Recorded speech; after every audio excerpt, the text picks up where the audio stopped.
in management, military, corporate, education, teaching in a classroom, leadership, parent, sports, or something.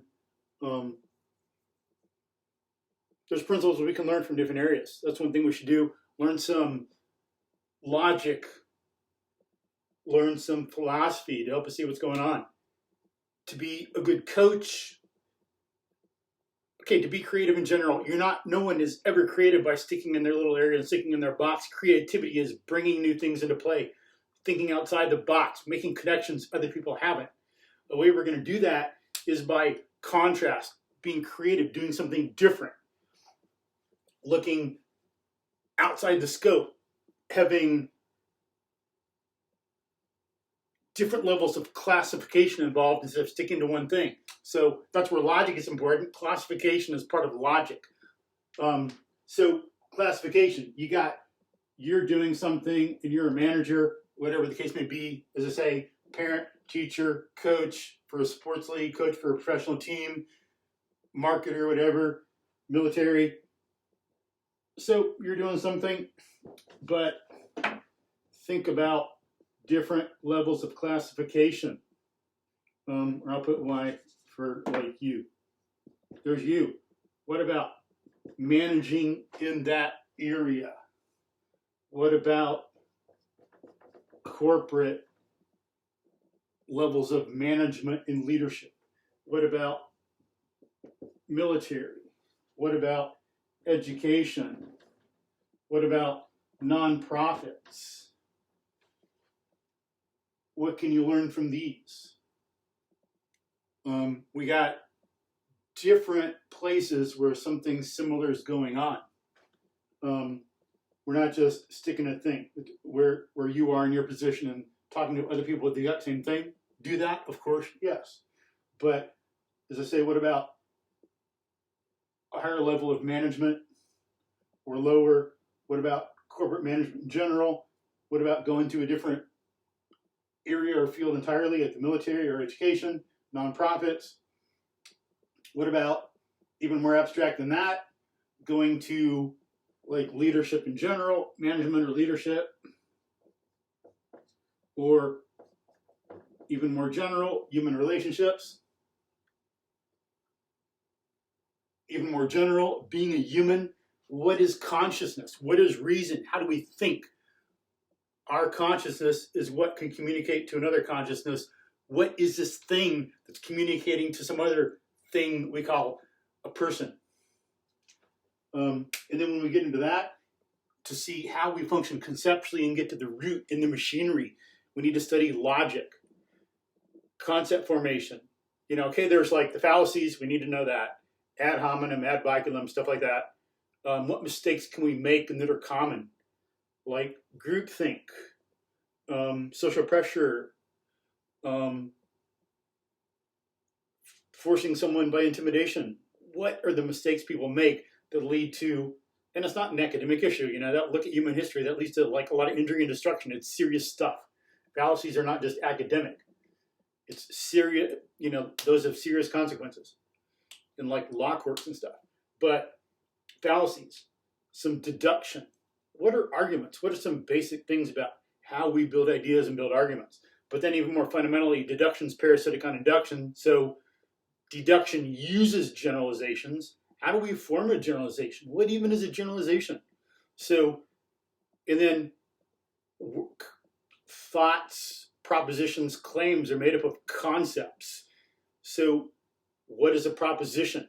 How do we put them together to make arguments and reason with them? How do we form concepts? How do we form generalizations? Things like that are things that we should dig into and know, and it should be taught in like junior high school and high school and stuff, in college. No one should graduate junior high school without knowing some basic logic. No one should graduate high school without knowing even more. There shouldn't be this complaint about a lack of critical thinking when people are trying to hire someone or at work and in general. It should be well known. But one thing we got to do is be like the great American philosopher Michael Jackson. If you want to make the world a better place, look in the mirror and make a change. Start with yourself, please, and other people. learn some logic and think about how classification comes up in your life and it's your job. What can we do with it? This is classification. You know, what's less general, what's more general, stuff like that. And then that's one thing. So look in other areas to see how you can be a better coach, manager, parent. And because some of this you learn from one area, it's going to help in another. Because we're talking about principles. Think about what's the same in these different things, or how does this contrast with the others? What's the same amongst all these things? What are basic principles that are in all of them? If I look at these things, maybe I can see better what they are. But how also is what you do at this particular job in some engineering company different from other things? You know, compare and contrast. Find what's same, find what's different. Very important. But logic. And then philosophy, because some things people can misinterpret if the philosophy isn't right. Be on the alert for different philosophical points of view. People will use the same word but mean something different. Some people will talk about reason. Let's be reasonable. Let's be rational. But they ain't meaning that all the time. Some people are, their meaning is, when they say rational, they mean irrational. They're just using a word like counterfeit money to try to destroy or get something from you, you know? So words and concepts aren't the same. A word is a noise. We use words to stand for concepts, very important, you know? We have to have words, but we got to have an integral relationship between word and concept. We need to differentiate people. Who, like when someone uses a word, what do they mean? What's the conceptual background to what they're saying? Someone can say peace and someone else can say peace, and they don't necessarily mean the same thing. P-E-A-C-E. Like a peace to a reasonable person and peace to some irrational, evil thief person. It's not the same meaning, you know? Like someone says, some thug, hey, just let's live in peace. That means just like do what you want and don't make them have to like come after you and initiate violence and be evil, you know? A good person means get along, don't use force, let's cooperate and deal with things with reason. But some other people don't mean that. And you know that, like some people learn that in everyday life, but we don't take it all seriously enough or really generalize and really take that seriously and classify people in different ways. How do people use language in general? How are they using this word? You know, of course, it takes some effort, but it gets easier with practice, and it's something that's important to do because you got important distinctions. You know, someone using a word and lying, someone using a word and telling the truth. Very important distinction we need to know, as we're all aware of. But some basic things to know in philosophy: Aristotle versus Plato. There's a basic. Study some basic philosophy. I recommend it. So when we talk about some of this stuff, you know, it'll make more sense about what it really means and how to really think about it. Aristotle, reality comes first, and concepts are based on that. Plato, whatever you make up in your head comes first, and experience is full of illusions and lies, and it's not trustworthy. Aristotle, evidence of the senses, experience is trustworthy. Not, you know, human conceptual knowledge comes from that. As St. Thomas Aquinas said, putting this in a certain way, nothing is in the intellect that was not first in the senses. Whereas Plato says, ideas are in the intellect regardless of experience and the evidence of the senses. They are separate. Experience, if anything, is like the servant of whatever ideas you make up. Then you have other philosophies. These are two main ones to study, but very important, different points of view. Then you got other stuff. Immanuel Kant. He didn't do good. I put him over here. Bad. Karl Popper, again, over here. Thomas Kuhn, again, over here. But sometimes you hear about them people, and they're people to be alert for. and their kind of ideas be aware of. Then over here, of course, some people scientists who did this kind of thing: Galileo, Isaac Newton. The dog whisperer is more like this. He doesn't just make up stuff in his head and like force dogs to do it. He immersed himself in the experience of what dogs were like. What is a dog? How do they behave? What do we need to do? What are people? How do people and dogs interact? He didn't just make up a bunch of crap in his head. He got it from experience. That's like Aristotle. Or the Wright brothers. People couldn't get a plane that could go far and return because they were stuck in some idea by the world's leading expert using some ratio all these people were using, but it didn't work. The Wright brothers experimented, developed, a wind tunnel was already invented. They built one on their own, experimented, figured out what parameters really mattered in plane flight, looked at all these different shapes, did experimentation and stuff, and so they could make a plane that could turn. Things like that. Mary Curie, when she was growing up, she did all these experiments on her own, and whether they succeeded or failed, she learned from them. She didn't just do stuff in a book, get carried away with like intellectual knowledge and dismiss experimentation or experience. She did it all on her own. Immerse yourself in experience. Maria Montessori, great educator. Again, she immersed herself in how people learn. She observed students and children and people learning. She didn't just make stuff up in her head and say, this is how people should learn. So that's where the good stuff lies. Not so much. So basically, experience comes first. Experience is full of lies. Okay? And again, here's a quote from Galileo himself. I'll try to put this in the show notes like some other things. But this is from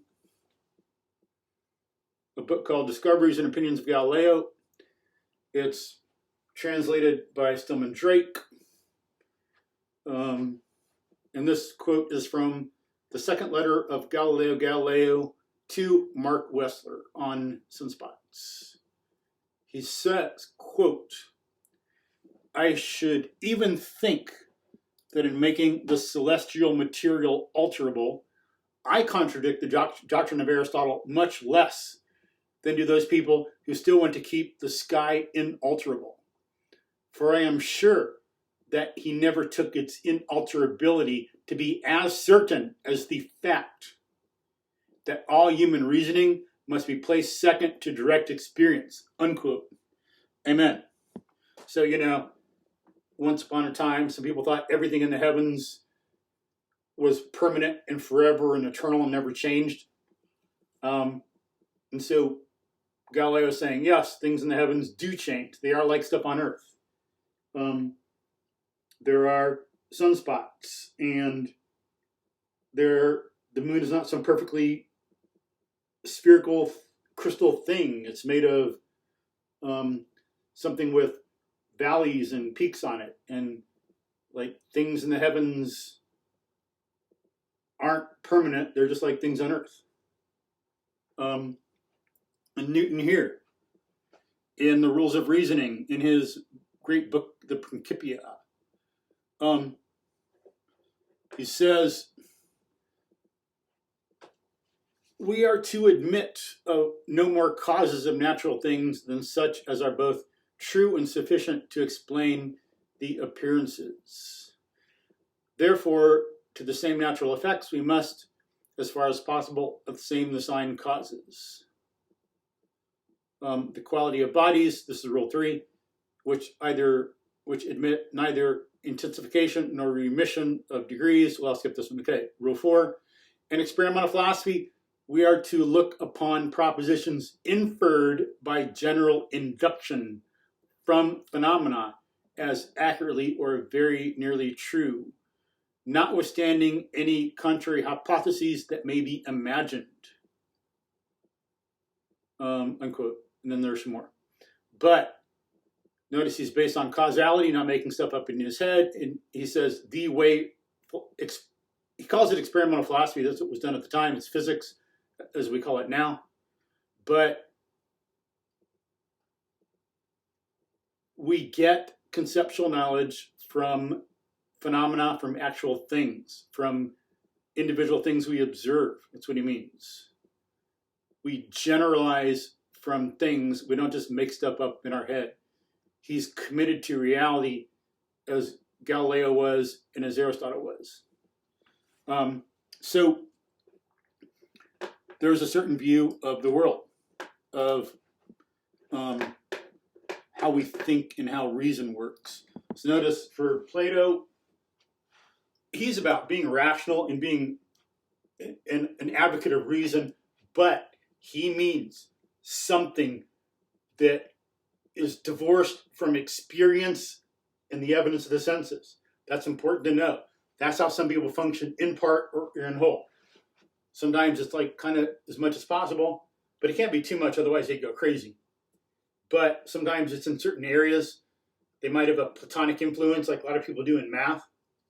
But we need to be careful to like root things in reality as much as possible, please, for our sanity, to think well, to be committed to the truth. Look at all great thinking, all success. It comes from being committed to reality and putting that first. As Galileo said, all human reasoning.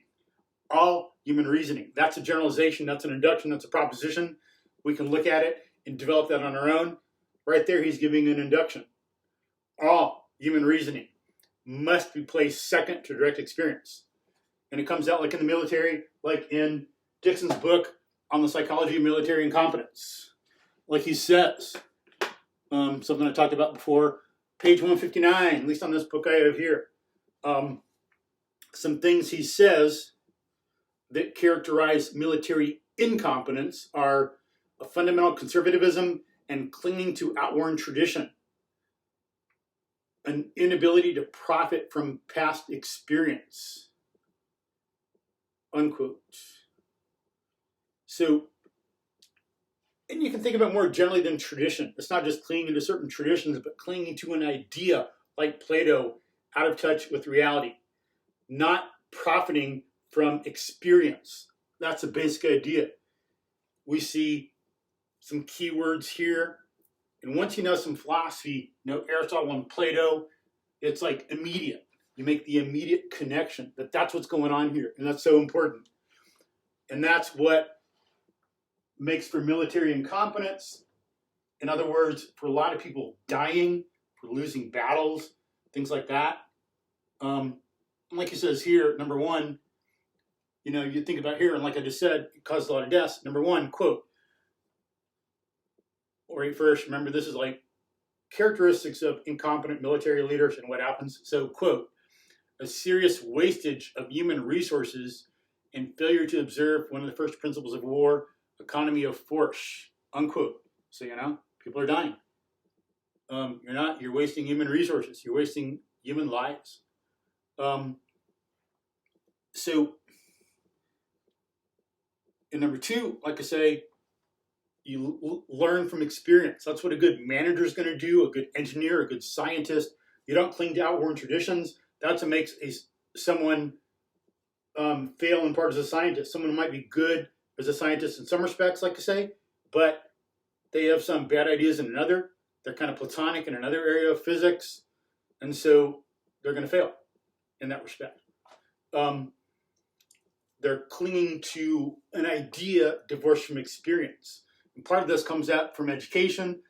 You know, I still suffer from this probably some, and I had suffered it from it a lot more before. But thank goodness I've like studied some logic and learned from really smart people, and gotten rid of a lot of this and got the conceptual apparatus and mechanism of my mind and my thought a lot better, more in tune with reality.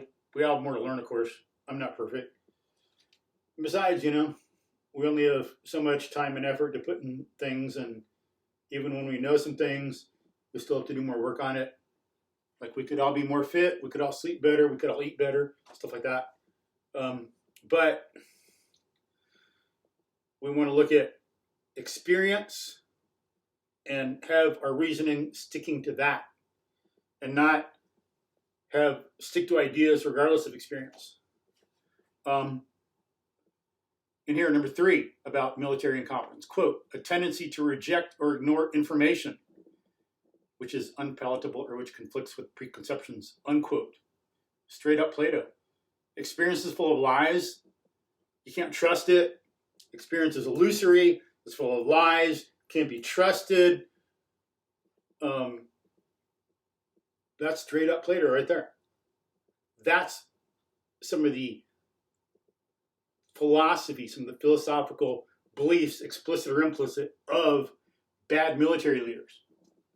And, you don't want to be like, that'd be for bad coaches, sports trainers, fitness trainers, teachers, managers, administrators as well.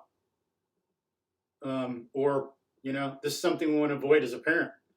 Think about, have certain principles derived from reality.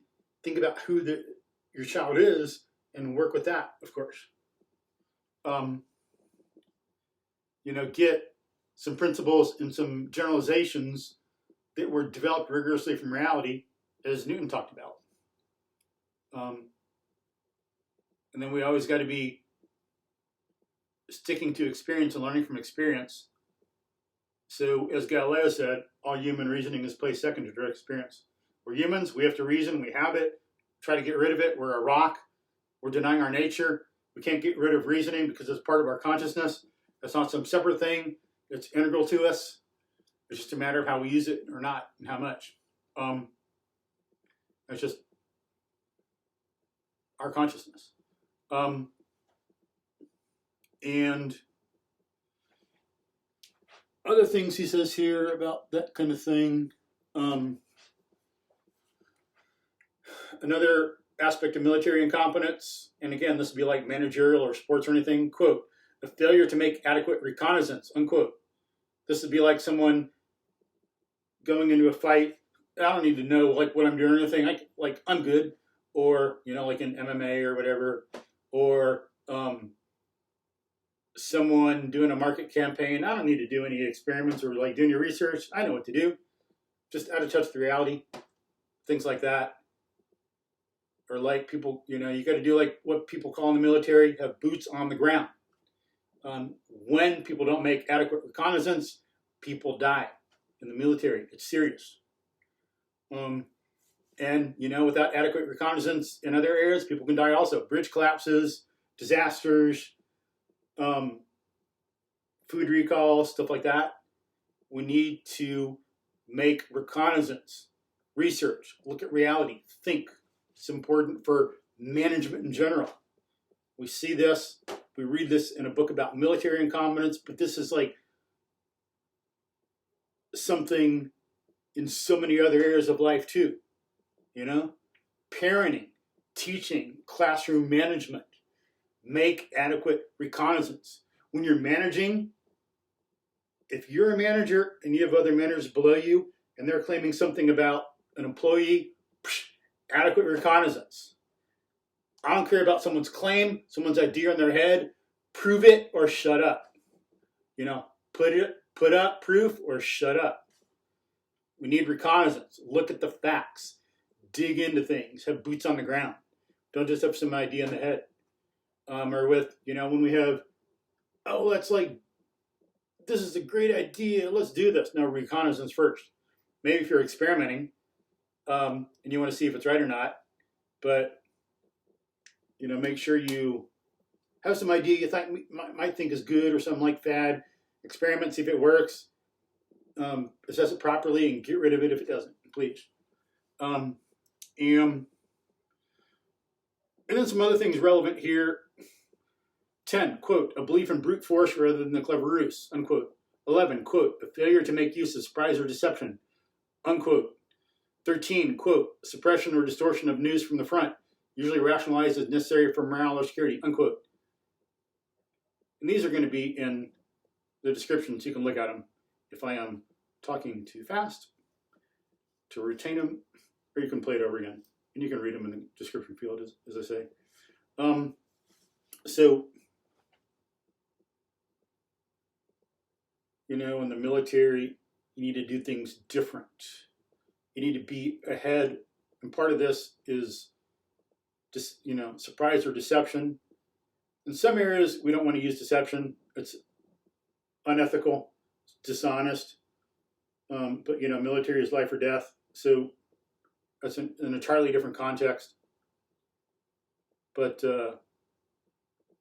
maybe you can use surprise, but maybe some deception. But as long as it's not like dishonest, life or death, dishonesty. Well, it's not dishonest. A lie is one thing. A lie is whether you're telling the truth or not. Dishonest is an ethical issue. So sometimes lying is not dishonest. Most of the time they overlap, but there's some context.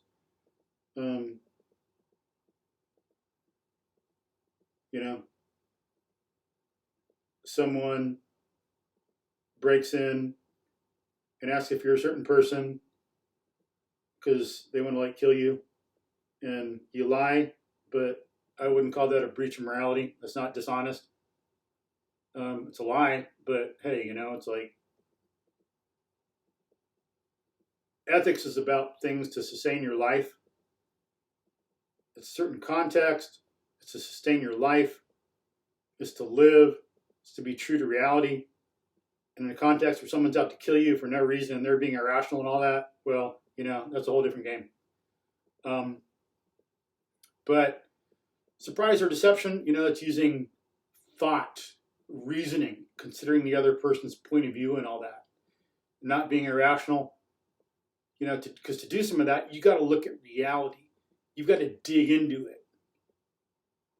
It'd be like, and that reminds me of something like Richard Feynman says with some of these too. I'll try to put the video, this clip up, showing the commitment to reality. To do surprise or deception, you got to know your enemy. You got to look at your enemy. You got to listen to your enemy. You got to know the terrain. Listen to it, look at it, understand it, know what's going on. Then you can do something like that well. But as Feynman said, well, his dad, when he was young, he was in a park. He asked his dad what the name of a bird was. His dad said, I could tell you the name of a bird. I could tell you in all different languages. But then all you know is what it's called. You got to look at the bird. You got to listen to the bird. You got to understand everything about it. That's a commitment to reality. That's doing what Galileo said. All human reasoning must be placed second to direct experience. He learned that lesson about science when he was young, and that's awesome. You don't just get carried away with certain ideas, memorize stuff. That's not science. You look at reality, please. And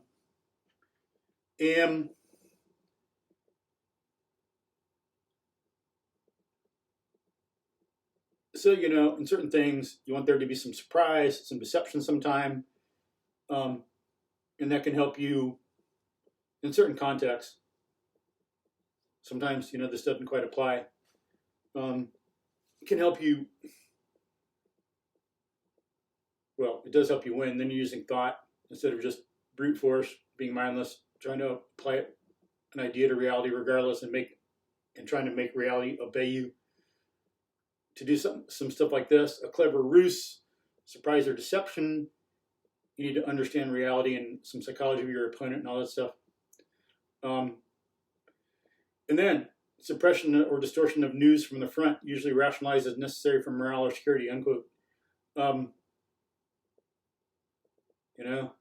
Sometimes in the military, you have to keep some things quiet to protect people's lives. But if he's bringing this up, Dixon's bringing this point up, it's about a suppression or distortion that's not necessary. Because this is about military incompetence. And then 14, as I say, quote, a belief in mystical forces, fate, bad luck, etc., unquote, not taking responsibility. But you see some things here, as I say, to be a good military leader, to be a good manager, a leader in other things, sports. We want to look at reality and focus on that. Those are some general principles here.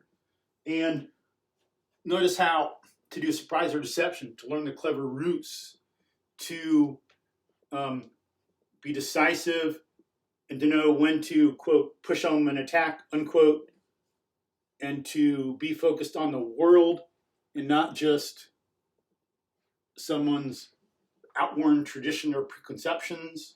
You need to be like Boyd and follow the OODA loop, Boyd's OODA loop.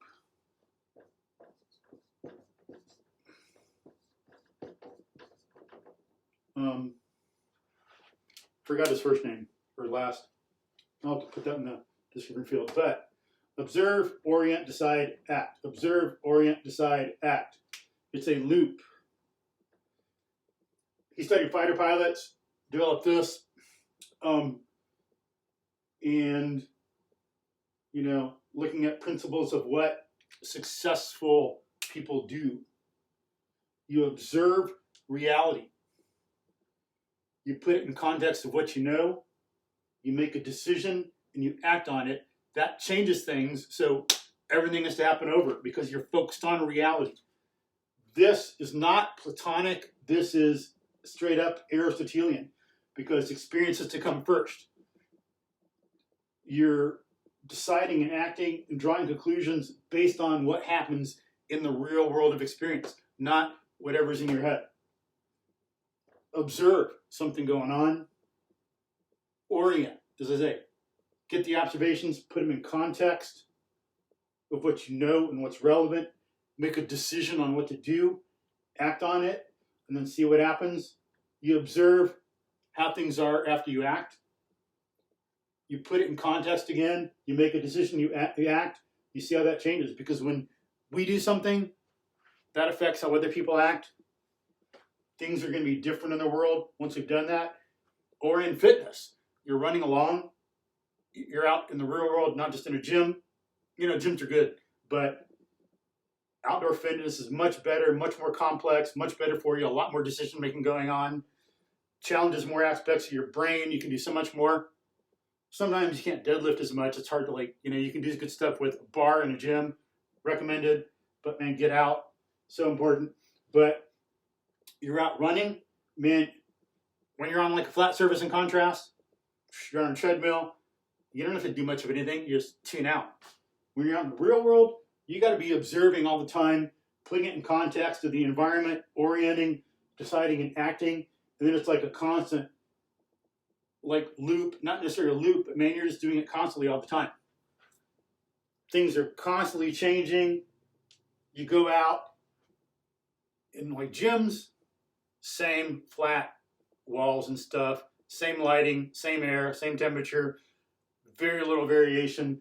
In the real world, you're out on some rocks, some boulders. Man, you got to watch it because in the morning versus later, in the morning, some dew can make it more slippery. In the winter, even if it hadn't rained, because of the physics involved, there can be some ice, an ice layer on the rock.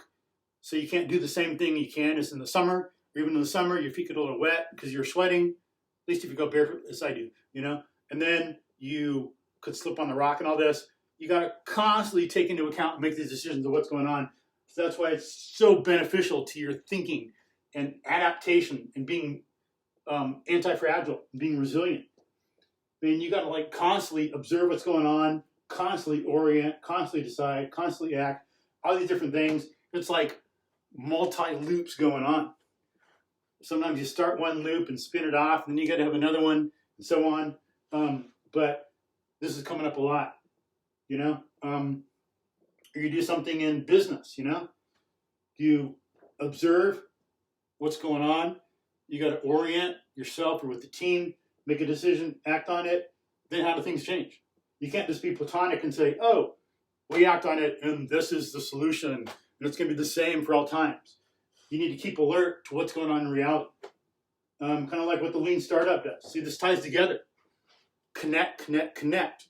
We learn a lot from this stuff. There's a lot that's connected and uniform across this because wherever we turn our minds to think, conceptually, we need logic and we need concepts. No matter what area of thought we're doing, there's logic involved and there's certain philosophies involved in how we think. Are we committed to reality? Is all human reasoning placed second to direct experience? Or do we not care about experience and think we're superior and our ideas are true? And some people do that. Semmelweis in the 1700s learned that we should wash our hands to help prevent disease. He didn't know the exact cause yet, but he knew it was legit. He was dismissed by doctors because they said, we're clean, we're gentlemen, how dare you say that? We're above that. And they ridiculed him. Or Ohm, who came up with Ohm's law, V equals IR.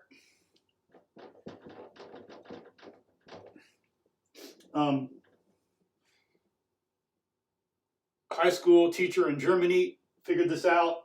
He was dismissed by German scientists because they said they use pure reasoning. They don't do experimentation. If you experiment, it's like lesser, it's full of lies, and it's like corrupted and distorted by experience. We get it by pure reasoning. So he was dismissed, and so on and so forth. You know about Galileo being dismissed, for saying that the Earth goes around the sun.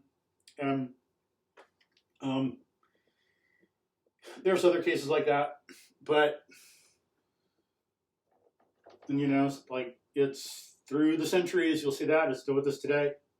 Some people saying some things and being dismissed because not everyone sticks to reality like that.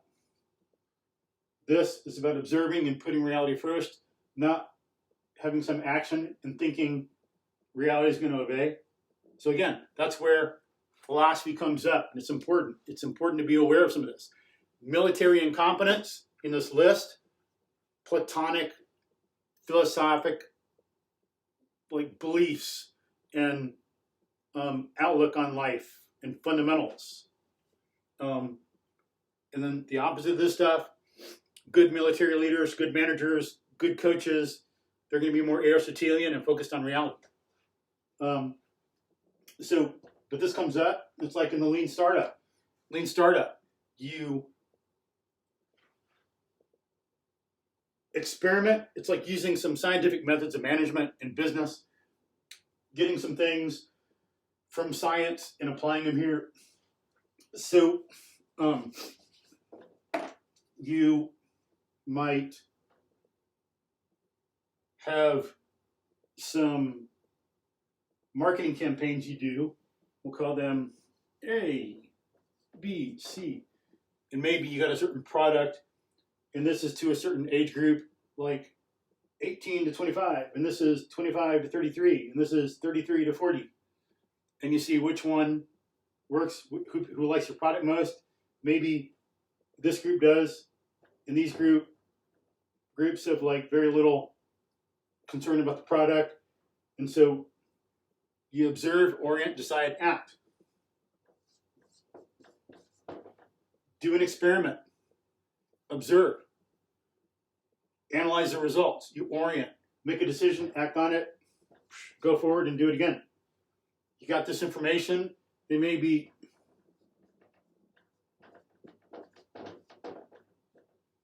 red, blue, green. Which is most preferable, Of course, you do more in actual real world stuff. This is just a simple example. Different age groups, different color product. What's the one that works? Observe, orient, decide, act. Do it again. Pay attention to the world. Because the world is full of surprises, as Galileo pointed out in some nice little thing he wrote. I'll try to remember to put that up too. Galileo, Cicadas. Reality, the world is full of changes and differences and things we don't even know. As some people say, there's things we know, things we don't know, and things we don't even know we know. There's the known knowns, the known unknowns, and the unknown unknowns. So we've got to be on the alert always for things we don't even know we don't know. Things can happen in the world, which the military incompetent is not doing. So the lean startup thing, using experimentation, using science. What is experimentation about? Where did it come from? It came from William Harvey, Galileo, Newton, people like that at that time, applying ideas of Aristotle that all human reasoning must be placed second to direct experience. We generalize, as Newton said, from individual things, from things that we experiment on. We get individual things, we classify, form concepts, and form generalizations. That's where experimentation comes from. A focus on reality. It comes from seeing what reality says to determine what's true. It's not making stuff up in your head like these German pseudoscientists who dismissed Ohm with Ohm's law. But similarities here. Okay, of course you can't experiment in the military, you know. You can use history as if it were a lab to see kind of what works under certain conditions and what doesn't, but it's kind of unethical to experiment, you know. Can't do it. But those are some things we can do in management. There are some principles here in military, corporate management, sports, teaching esports, administration, teaching, classroom management, whatever. Logic. Classify to see certain areas, to study to help you make yourself better. Look at philosophical points of view, and then look in the mirror. That's what we all need to do. Are we staying focused to reality or not? Are we falling for some fantasies, for some fallacies, I mean? Or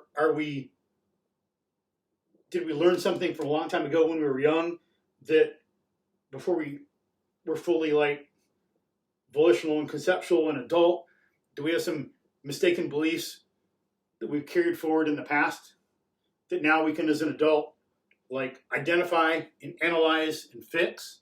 You know, we have stuff like that to do. So let's make sure we're more Aristotelian and less Platonic. Then we can be more like military or managerial competent person and not incompetent. What does it say? Please think broadly. Think broad and deep. There's all kinds of lessons we can learn about what we do from other things. Military incompetence. Boyd's OODA loop about fighter pilots. The lean startup. They got similarities. They got things we can use in different areas. You know, you could, if you're coaching a team, experiment with certain things to see what works for your team. Or if you're playing another team, maybe you can do some quick experiments, what works to help you win the game against another team. And you got to be on the alert for that. Not just, here's our strategy, but be like the OODA loop. Observe, orient, decide, act. Have different possibilities. Be ready to like make A for adapt instead of act. Or orient would be kind of your adaptation. Observe, orient, and adapt, decide, act. See what's working, what isn't, and change if you can. And it needs to be on all the kinds of different levels too. Some of this stuff, not just like on one level on high, not just like the general, but some of this stuff needs to be up and down the whole chain. Not just maybe what a teacher's doing, instill this in some students also. Or not just what one military leader is doing, but all the way down to lowest level soldier. People need to know how to OODA, observe, orient, decide, act. Take individual action that goes in with the collective. We're self-sovereign social animals. We work socially, but we're all self-sovereign. So we all need to OODA at all our levels, you know, for that reason. We're all self-sovereign. We're all social. We need to take individual action, you know, that can work collectively together sometimes. But there's some ideas about the importance of logic and philosophy in management and what good management is. So thank you. Peace.